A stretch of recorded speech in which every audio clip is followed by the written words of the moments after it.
Is there any type of like Mission Impossible initiation for the new actors? This whole film is an initiation. Trust me. Well, fortunately, I didn't have to go on any of those, crazy stunt adventures or have to sort of get into, stunt training, which a lot of my colleagues have had to do, and it sounds...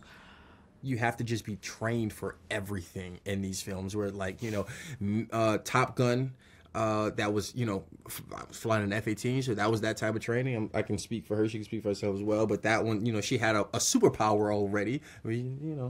She touching, sleep. So it was like, that was her power, but this one, we're just trained for everything. Yeah, and you have to do things practically, Oftentimes in big tentpole movies, they want to keep the actors safe and just do everything with CGI and like stunt doubles. And for this one, it's really celebrated to do things, to like train hard and do everything yourself, which is amazing.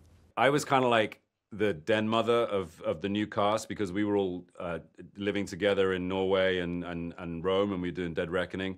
And they were all they'd always come to me. How is this? What are we doing? What does this mean? Whether it's jumping out of planes, or, all the possibilities, and you don't know which one you're going to be called upon to do. So to be asked to jump out of a plane and not actually do it in the movie, why did I do it in the first place?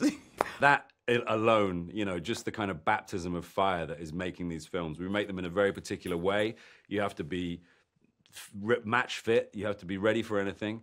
It's an initiation in itself. It really is. I had no idea you had an encounter with a polar bear. Can you tell me about that? Yes, there was a couple of them. The first one was having to stop filming and to get back onto the boat that we were living on.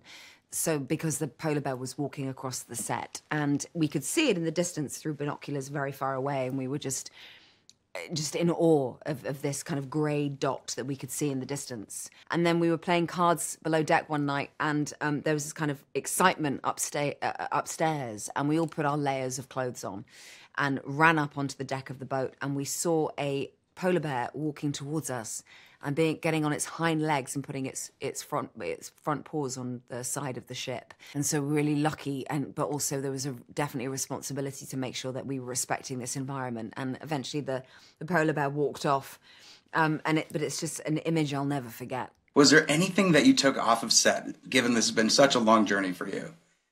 I'm not the thief.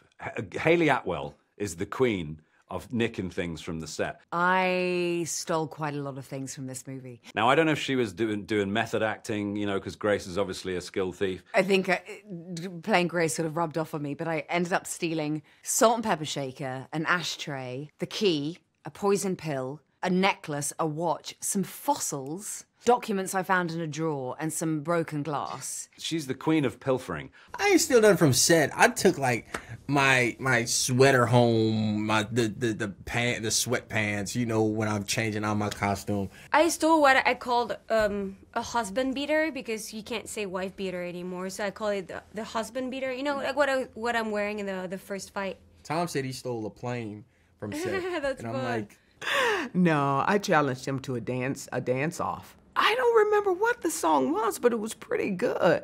It had a good groove, and he was down for the cause. I mean, we were celebrating him. And then even last night at dinner, and at dinner last night I stole a bottle of Tom's hot sauce that the restaurant had made specially for him. So that came home with me.